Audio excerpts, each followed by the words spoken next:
Maintenant, je voudrais qu'on s'attarde un petit peu sur les points forts et les points faibles de chacune de ces plateformes parce que c'est ça qui va vous aider à déterminer laquelle est à prioriser en premier si vous voulez vous lancer dans la publicité. Premièrement, Google Ads. Au niveau des forces de Google Ads, je pense que vous l'aurez compris, on est sur de l'intention d'achat. Donc on est sur de l'ultra précision. Quelqu'un qui tape par exemple formation closing, il veut acheter une formation closing. Point barre. Vous allez avoir un retour sur investissement qui est beaucoup plus court terme. Les conversions sont plus rapides. Pourquoi? Parce qu'il y a une recherche, un clic, un achat.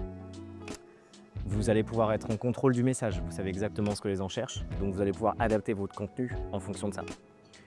Et enfin, étant donné que vous êtes sur un réseau de recherche, c'est-à-dire un moteur de recherche, ces petites annonces qui remontent sur Google quand vous tapez une expression, vous allez avoir besoin de moins de côté créatif parce que vous n'êtes pas systématiquement obligé d'utiliser du contenu vidéo ou imagé pour utiliser les réseaux display ou YouTube de Google, puisque là on est sur de l'intention d'achat. Donc si vous n'avez par exemple pas forcément le temps de designer des créatives, c'est typiquement hyper bénéfique pour vous. En revanche, Google Ads, ça a évidemment des limites, comme n'importe quelle plateforme.